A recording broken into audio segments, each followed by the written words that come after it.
আসসালামু আলাইকুম বন্ধুরা, আশা করি সবাই ভালো আছেন। শারীরিক শিক্ষা ও ক্রীড়া বিজ্ঞান অর্থাৎ পেস টিভির আয়োজনে আপনাদের শারীরিক শিক্ষার যে ধারাবাহিক ক্লাস চলছিল, আজকে খুবই গুরুত্বপূর্ণ একটা সাজেশনমূলক একটা ক্লাস। এটা কোনো ক্লাস না, এটা মূলত আপনাদের জন্য চূড়ান্ত একটা সাজেশন নিয়ে আমি হাজির হয়েছি। গত 15 তারিখ আপনাদের প্রিলির রেজাল্ট হয়েছে নিবন্ধনের, এবং যারা কৃতকার্য হয়েছেন, যারা পাশ করেছেন, যারা লিখিতর জন্য মনোনীত হয়েছেন, তাদের মধ্যে অসংখ্য স্টুডেন্ট আমাকে চ্যানেলে বারবার রিকোয়েস্ট করছিলেন যে স্যার একটা ব্রড প্রশ্নের সাজেশন দেন, ব্রড প্রশ্নের সাজেশন দেন। আজকে আপনাদের জন্য এই ব্রড প্রশ্নের সাজেশন নিয়ে হাজির হয়েছে। আপনাদের জন্য অনলি 10টা প্রশ্ন নিয়ে হাজির হয়েছে আমি, যে 10টা প্রশ্ন আপনার ইনশাল্লাহ 75 মার্ক কাভার করবে। আপনারা জানেন যে আপনাদের ক বিভাগে আছে 5, 15 এবং 75 মার্কের একটা বিভাগ, যেখানে 5টা প্রশ্ন লিখলে আপনি 75 মার্ক পাবেন, তাই না?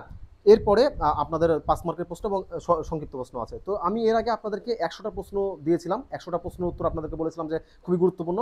এবারও তাই, ওই আমি আজকে যে সাজেশনটা দিব, এটা ওই 100টার মধ্যে অনেক উত্তর আপনারা পেয়ে যাবেন, এবং অলরেডি আপনাদের অনেক প্রশ্নের উত্তর আপনারা পেয়ে গেছেন আজকে যে প্রশ্নগুলো দিব।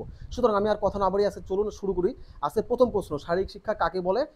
এটা হলো কমন একটা প্রশ্ন, এটা আপনারা জানেন। এই কোশ্চেনটা বা শারীরিক শিক্ষার সংজ্ঞা, এটা আপনারা এখন ঠুনস্থ করে রাখবেন, আমার ভিডিও তো অলরেডি আছে। তাহলে শারীরিক শিক্ষা কাকে বলে বা শারীরিক শিক্ষার সংজ্ঞা দিন। এবং শারীরিক শিক্ষা কি, শারীরিক শিক্ষা মানে কি শরীর গঠন, বা শারীরিক শিক্ষা জাতি গঠনে কি ধরনের ভূমিকা পালন করে? তাহলে প্রথম প্রশ্ন হল, শারীরিক শিক্ষা কাকে বলে? শারীরিক শিক্ষা মানে কি শরীর গঠন, শারীরিক শিক্ষা জাতি গঠনে কি ধরনের ভূমিকা পালন করে? 2 নম্বর প্রশ্ন, এটাও শারীরিক শিক্ষার সংজ্ঞা এবং বা কাকে বলে এটা যুক্ত থাকবে, থাকার পর আসবে শিক্ষা প্রতিষ্ঠানে শারীরিক শিক্ষার ভূমিকা বা গুরুত্ব আলোচনা করুন। এটা 2 নম্বর প্রশ্ন। 3 নম্বর প্রশ্ন আপনি চলে যান, শারীরিক শিক্ষার শারীরিক শিক্ষার সংগঠন প্রশাসন কাকে বলে? শারীরিক শিক্ষার সংগঠন প্রশাসন কাকে বলে? শারীরিক শিক্ষার বার্ষিক ক্রীড়া প্রতিযোগিতায় একজন শারীরিক শিক্ষার শিক্ষকের ভূমিকা কি? 2 নম্বর প্রশ্ন বলছি কি, শারীরিক শিক্ষার সংগঠন কাকে বলে, বার্ষিক ক্রীড়া প্রতিযোগিতায় একজন শারীরিক শিক্ষার শিক্ষকের ভূমিকা কি? এইটা কিন্তু 13 সালে এই প্রশ্নটা আসছে, 16 সালে প্রশ্নটা আসছে, খুবই গুরুত্বপূর্ণ। এর সাথে একটা অবলিক দিয়ে লিখে রাখেন, শিক্ষা প্রতিষ্ঠানে বার্ষিক ক্রীড়া প্রতিযোগিতার সাংগঠনিক কার্যাবলী আলোচনা করুন। এটা আসছে 16 সালে। তাহলে বলছি কি, যে শারীরিক শিক্ষার সংগঠন কাকে বলে, বার্ষিক ক্রীড়া প্রতিযোগিতায় একজন শারীরিক শিক্ষার শিক্ষকের ভূমিকা কি আলোচনা করুন, এবং বার্ষিক ক্রীড়া প্রতিযোগিতার সাংগঠনিক কার্যাবলী আলোচনা করুন। 2 নম্বর প্রশ্ন শেষ। 3 নম্বর প্রশ্ন, শারীরিক শিক্ষার কর্মসূচি আলোচনা করুন। এটা কিন্তু অলরেডি আমাদের হয়ে গেছে, কর্মসূচি 3টা আমরা দিয়েছিলাম। শারীরিক শিক্ষার কর্মসূচি আলোচনা করুন, শিক্ষা প্রতিষ্ঠানে শারীরিক শিক্ষার কর্মসূচির গুরুত্ব আলোচনা করুন। 4 নম্বর প্রশ্ন, স্বাস্থ্য শিক্ষা কাকে বলে? এই প্রশ্নটা আমাদের হয়ে গেছে, স্বাস্থ্য শিক্ষা কাকে বলে? স্বাস্থ্য শিক্ষার লক্ষ্য উদ্দেশ্য বর্ণনা করুন, এবং বিদ্যালয়ে স্বাস্থ্য শিক্ষার প্রয়োজনীয়তা আলোচনা করুন। এইটা 16তম নিবন্ধনে আসছে, এটা কিন্তু আসতে পারে 18তম নিবন্ধনে। তারপরে চলে যান 5 নম্বর প্রশ্নে, স্পোর্টস ইনজুরি কাকে বলে? খুবই গুরুত্বপূর্ণ একটা প্রশ্ন, এটাও আসছে আপনার 15তম নিবন্ধনে। স্পোর্টস ইনজুরি কাকে বলে? স্পোর্টস ইনজুরির বিভিন্ন প্রকার স্পোর্টস ইনজুরির নাম উল্লেখ করে 2টি স্পোর্টস ইনজুরির চিকিৎসা পদ্ধতি বর্ণনা করুন। এই প্রশ্নটা কি বললাম, 15 সালে আসছে। চলে যাই আমরা 6 নম্বর প্রশ্নে। সরি, আমি 6 নম্বরে যাব না, 7 নম্বর।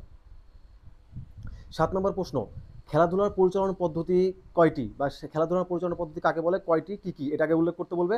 বলার পরে আসতে পারে যে সময়, তারিখ, স্থান নির্ধারণ করে নকআউট 11টি দল অথবা 13টি দলের নকআউট পদ্ধতিটি বর্ণনা করুন। এটা কিন্তু আসছে 16তম 14তম নিবন্ধন। এটা খুবই গুরুত্বপূর্ণ একটা প্রশ্ন।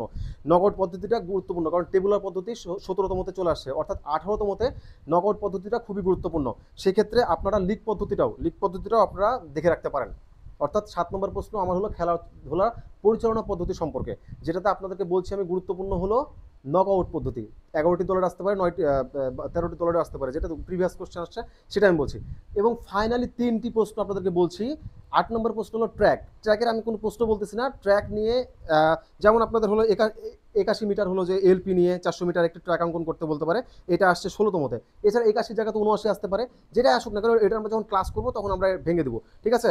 তারপরে 9 নম্বর প্রশ্ন হলো আন্তর্জাতিক ফুটবল মাঠ কিন্তু গতবার আসে নাই, সুতরাং আন্তর্জাতিক ফুটবল মাঠ অঙ্কন করতে বলতে পারে, এটা খুবই গুরুত্বপূর্ণ, এটা আসবেই। তারপরে আমার আসছি লাস্ট প্রশ্ন, সেটা হলো 10 নম্বর, আন্তর্জাতিক হ্যান্ডবল মাঠ অঙ্কন করুন, ঠিক আছে।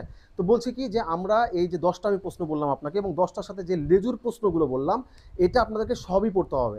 আমি একটা প্রশ্নের সাথে আরেকটা প্রশ্ন রিলেট করে দিলাম। ইন দ্য মিন টাইম আমার কিন্তু অলরেডি ভিডিও আপনাদের ক্লাসে চলে আসছে।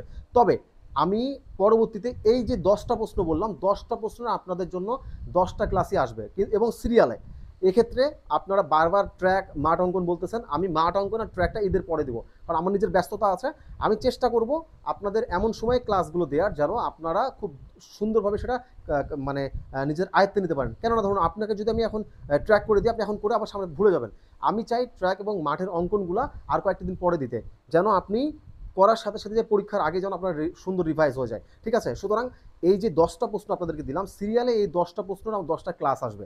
এই 10টা প্রশ্ন 10টা ক্লাসই আপনার পরীক্ষার জন্য এনাফ। এবং আমি যে 100টা প্রশ্ন উত্তর দিয়েছি সেটা ভাইবা এবং ছোট প্রশ্নের জন্য খুবই গুরুত্বপূর্ণ, খুবই গুরুত্বপূর্ণ। পারতপক্ষে যে প্রশ্নটা আপনারা নোট করবেন সেটার ইংলিশ কোটেশন দেওয়ার চেষ্টা করবেন, যেটাও আমার ভিডিওতে অলরেডি চলে আসছে। লাস্ট কথা, একটা খুবই বাজেভাবে একটা জিনিস খেয়াল করলাম, যে কারা যেন আমার নাম ব্যবহার করে কোচিং খুলেছে, এবং অনেকে আমাকে কাল থেকে ফোন দিচ্ছেন যে স্যার আপনি কোচিং খুলেছেন কিনা, আপনি তো কোচিং খুললে আমাদেরকে জানাননি। আমি আসলে মূলত কোনো কোচিংয়ের সাথে সম্পৃক্ত না। আজ থেকে 6 মাস আগে আমার সাথে একজন বলেছিল যে কোচিং আমরা করব, তখন আমি হ্যাঁ বলেছিলাম, কিন্তু এরপরে কি হয়েছে না হয়েছে আমি জানি না। কিন্তু এখন আমাকে বারবার তারা প্রশ্ন করতেছে। এই প্রশ্নটা হচ্ছে, আমি উত্তর হলো আমি কোনো কোচিংয়ের সাথে সম্পৃক্ত না। আমি এই ইউটিউব চ্যানেলে ভিডিও বানাবো, ক্লাস বানাবো। যদি আমি কোচিং খুলি তাহলে আমি ইউটিউব চ্যানেলে জানাবো। ঠিক আছে? সুতরাং আপনারা, আমি যে প্রশ্নগুলো দিলাম এই প্রশ্নগুলো দয়া করে নোট করে নেন। আর আমি আজকে কোনো নোট দিব না, আপনারা দিলে আপনারা ওখান থেকে তুলে নেবেন, তাহলে ভিডিও দেখবেন না। সুতরাং আপনারা ভিডিও দেখেই প্রশ্নগুলো তুলে নিন। এই 10টা প্রশ্ন তুলে নিলে আমার বিশ্বাস আপনাদের অনেক উপকার আসবে। ভালো থাকবেন সবাই, সবার জন্য শুভকামনা। আসসালামু আলাইকুম।